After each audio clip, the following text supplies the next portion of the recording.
Is meaning itself disappearing? According to Baudrillard, yes. Reality is slipping away and the hyperreal world we're trapped in has lost all meaning. Bombarded by endless signs and simulations, our connection to real, meaningful events is vanishing, leaving us feeling lost and empty. Baudrillard warned us of this with something he called the implosion of meaning. In this video, we'll explore what this means, how to recognise it, and how something Baudrillard called symbolic exchange could help us reclaim meaning in our lives. But first, before looking at how meaning implodes, let's first understand how signs usually convey meaning in the first place. What is the original value of signs that Baudrillard claims has become lost in a hyperreal world? There are three main ways in which signs, symbols, images, or objects have an original value. Firstly, signs can help to represent reality. For example, words like tree, which refer to something in the real world, or maps are also something that can help to represent reality. Next, some signs help to condense complexity, for example, mathematical equations. And also, signs and symbols help to facilitate communication via a common language, for example. These three things allow us to converse and interact in the world in a meaningful way. The signs and symbols here have a clearly defined meaning as they have a clear reference to reality. However, as we move into a hyperreal world, signs no longer refer to anything real. They refer only to themselves and to other signs, something we explored in the last video. This proliferation of self-referential signs is important as this is where an implosion of meaning happens. Signs have stopped connecting us to a basic, real, and unmanipulated reality. The signs lose their original value, and hence they lose their meaning too. An implosion of meaning is driven by the sheer abundance of signs themselves. Meaning is destroyed from the inside, hence implosion. It is not being destroyed by any external forces like revolution or nihilism. To get a better understanding of how exactly an implosion of meaning can occur, let's go through the 4 stages that it passes through, going from the proliferation of signs phase to the final destruction of meaning phase. The first stage in the process of signs causing an implosion of meaning is the proliferation of signs themselves. Some real-life examples are, in the 2019 UK general election, Labour signs proliferate and there are lots of different interpretations and diversifications given by all perspectives and political parties. Another example of this first stage is the overabundance of news from 24/7 news cycles, multiple news outlets, independent social media accounts providing us with their own sources of news. A third example is designer brands like Louis Vuitton using logos, advertising, and influencers to flood the market with their signs and symbols. The second stage is where saturation breaks down the distinction between reality and representation. For example, Labour's policy promises blur the lines between achievable, practical goals and political fantasy. In our second example, the mixing of news sources with entertainment, something called infotainment. Also, social media can manipulate certain narratives by focusing less on true representation of facts, but more on evoking emotional responses and increasing engagement with their content. This becomes the priority over truth. And also the existence of fake news is also linked to the second stage of an implosion of meaning. Our third example, with designer brands, the distinction between the actual real quality of the clothing compared to the brand's image blurs in this second stage. The logo becomes more important than the real craftsmanship behind the items. The third stage is where signs implode and lose their original value, becoming fragmented, self-referential, and void of substance. Going back to our 3 examples. Firstly, Labour's core message is lost due to fragmentation and confusion. The signs implode and lose their original value. Secondly, news stories repeated and recycled until they lose original meaning. Complex issues reduced to sound bites, for example, Brexit means Brexit, the war to end war, people not profit. Also, Instagram posts and infographics do the same thing here. A constant information flow of the same thing leads to desensitization and compassion fatigue, where constant reports of suffering make viewers feel emotionally numb, helpless and disconnected, unable to process or react meaningfully to each new event. Thirdly, for designer brands, the sign loses its original value of craftsmanship, or them using high quality material and design. The brand implodes and represents only itself and its own image. Consumers pay for the brand, not for the product. For example, a plain Louis Vuitton shirt I found on the website costs almost £800. The fourth and final stage, where the implosion of meaning has now fully occurred, is when reality is replaced by hyperreality. Here, meaning now has no original value, only a self-contained, self-referential relation to other signs, and this is characteristic of the hyperreal stage of simulation. Going back to our first example, Labour's identity becomes detached from its historical roots and real-world constituents, and its messages become disconnected from the voters' lived experiences. It no longer refers to them or feels real or meaningful, the promises that are made. It feels like political promises just exist in a kind of echo chamber where they shout things at each other, but nothing real or positive ever occurs from them. Our second example with the news is where news itself becomes self-referential, with stories often about other news sites or what's in the papers, or even publishing stories about themselves. An interesting point raised by Andy McGlavity Robinson in one of his great articles is where the system constantly presents its own crisis as spectacle. For example, like when the BBC report on past abuse cases in the BBC. This is self-referential media. The media's own internal crises are turned into public spectacles. And with our third example, concerning designer brands, hyperreality takes over. Shopping is about buying into an image of exclusivity with no basis in practicality or reality. We should look at another example in more depth here where an implosion of meaning occurs. And this is the depiction of violence or suffering presented by the media. What happens here is that the very nature of viewing horrific and violent acts, such as war footage or natural disasters, in the comfort of one's own home through the cold medium of television creates a vast disconnect between the two. What should be something so viscerally real and shocking is turned into background noise from their TV, or simply an oversaturated image or video one can scroll past on their phone. What should be a potent, meaningful experience for the viewer is completely diminished. Meaning implodes through the pure saturation of the image of violence all around us. This leads to passivity, where viewers cannot engage meaningfully with real events. So what are the general effects of an implosion of meaning in our lives? There are two main ones. Melancholy, arising from the loss of intensity and meaning in one's life, since we lose touch with reality. We are stuck in a world of simulated meaning, which feels hollow and fleeting. Another effect is a disconnect with reality and real events, leading to indifference, passivity, and apathy, as we saw in the example of violence in media. To clarify, signs aren't all bad. Signs can help with many things, especially when they reference the real world and have an original value.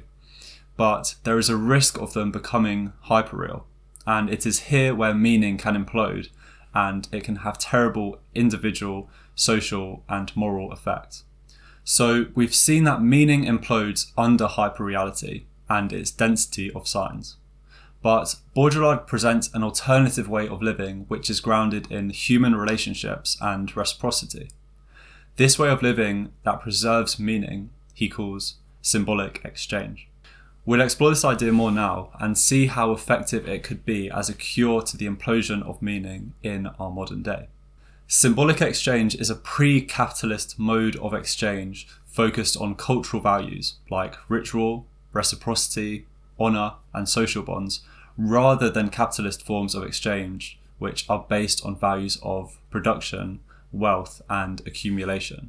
An example is in some tribal societies, Gift giving is not about getting something of equal value in return, but it's about the very act of creating social ties. For example, the potlatch practices of Native Americans, in which gifts are distributed and sometimes valuable items are destroyed in these ceremonies in order to demonstrate a leader's power and also to reaffirm the value of the family, the clan, and social bonds over any material item. And just a note here that there can still exist a hierarchy in this type of society. This is not communism where everyone is made equal. However, the hierarchies are not so exploitative like capitalism or feudalism, but the hierarchies perform more of a ritualized or ceremonial function. Another example of symbolic exchange would be religious offerings, like an incense offering or giving alms. These acts are not transactional, but represent acts of devotion and connection to one's community and to God, to the divine. Even ritual sacrifice is a big part of symbolic exchange. For example, in many ancient cultures, sacrifices of animals or goods were symbolic offerings to the gods. This reinforced meaningful connections between the community and the divine. In symbolic exchange, meaning is found in the very act of giving and receiving itself, with each act having a cultural significance that cannot be reduced to economic valuation. The utilitarian value of the gift that is given is not important. It's the very act of the exchange itself which is filled with social significance. Let's distinguish between what meaning looks like in a symbolic exchange and in modern capitalist societies. So, symbolic exchange is characterized by rituals, honor, and reciprocity, based on social bonds, not economic value. All of these things provide a sense of meaning and meaningful interaction between members of a society. In modern society, however, capitalism produces meaning in a different way through accumulation, production, and commodification. But as we saw earlier on, the proliferation of signs and this artificial meaning becomes so confused and dense that meaning implodes. Meaning is so commodified, something that is bought and sold, and is turned into signs with no reference to anything meaningful, to real reality. Meaning in a capitalist hyperreal world becomes hollow. This is why symbolic exchange, with its focus on genuine human connection, might provide us an antidote to our loss of meaning in an alienated capitalist hyperreality. So, to summarize, the key aspects of symbolic exchange are that it is non-monetary. It's a non-utilitarian form of exchange in which the practical value or worth of the object is not the main purpose of the interaction. What is valued is the fact that these exchanges create bonds of obligation and solidarity in a community. Acts of giving and receiving, these are what reinforce community ties. Next, symbolic exchange poses a challenge to capitalism's economic exchange, which reduces everything to commodities with a quantifiable monetary value. Symbolic exchange resists commodification by not prioritizing this material gain. Another key aspect is something called reversibility. Slightly confusing topic Baudrillard talks about, but the rough idea is that in symbolic exchange, no act or object is ever fully owned or final, but rather returned, transformed, or taken back between the parties. The acts of giving and receiving are part of an ongoing cycle of reciprocity. There is a dynamic, reversible process going on here, a system of mutual obligation and social ties. This contrasts to capitalist exchange, which is transactional and seeks closure and finality between the parties involved. Do your deal and be done. The time frame of monetary exchange is linear, focused on a steady accumulation of money over time, whereas symbolic exchange involves cyclical time concepts. Exchanges between parties never end. It continues in a loop of giving and receiving, with relationships and obligation renewing over time. Social bonds are continuously in motion. A quote from Andy McLavity Robinson sums up well what we have covered so far. On the whole, however, capitalism leads to an experience of life without symbolic exchange. For Baudrillard, the loss of symbolic exchange is by no means a matter of a positive, progressive development.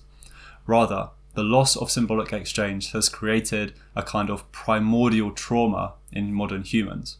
We yearn for our lost continuity and interconnectedness. And this is where the benefit of symbolic exchange comes in.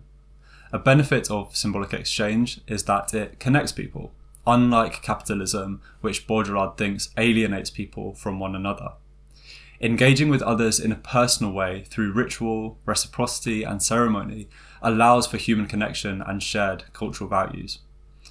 Social interactions are filled with meaning. They don't occur through the cold and harsh medium of money and commodification. But is it possible to return to this form of life, saving us from the emptiness of hyperreality? It's practically impossible to imagine large, technologically advanced cities returning to a pre-capitalist societal structure. But the idea of trying to use symbolic exchange to re-embed meaning in human relationships is definitely a valuable one worth considering. Some possible forms of symbolic exchange in modern societies could be community-based bartering and gifting economies. For example, local communities could focus on skill exchanges, where people contribute what they can, skills like carpentry, cooking, computing skills, etc., without relying on monetary transaction. The value is in the reciprocity of the acts themselves, creating a mutual trust and bond between the people involved. Secondly, urban rituals and cultural practices. Things like festivals, community gatherings, and even protests can create a shared meaning and reinforce social bonds. Third, digital symbolic exchange. Platforms like Wikipedia and open source platforms are good. There is a shared sense of values independent of monetary exchange. But here we need to be careful because things like digital trends are at a high risk of commodification, in which the object is engagement, likes and shares, rather than authentic and shared human connection and solidarity. Fourth, art, aesthetics and public spaces. For example, some forms of art do not have an economic function, like street art, but focus on solidarity and identity. Also, something called guerrilla urbanism, in which citizens themselves contribute to the urban landscape, for example, with shared gardens or repurposing public spaces. And lastly, volunteering can also be a type of symbolic exchange. So here are some potential examples, but what do you think of these solutions? Or do you see any other alternatives that would work better? Or are we doomed and are we truly stuck in the hyperreal? Please leave it in the comments below if you have any thoughts or ideas on this. To conclude, meaning in the modern day is hard to come by. Baudrillard thinks this is because meaning has imploded. But there are potentially ways to get around this to help us reconnect with reality and find meaning in our lives. Thank you very much for watching. Please leave a like if you found the video useful, and I look forward to seeing you for the next one. Thank you again, and goodbye.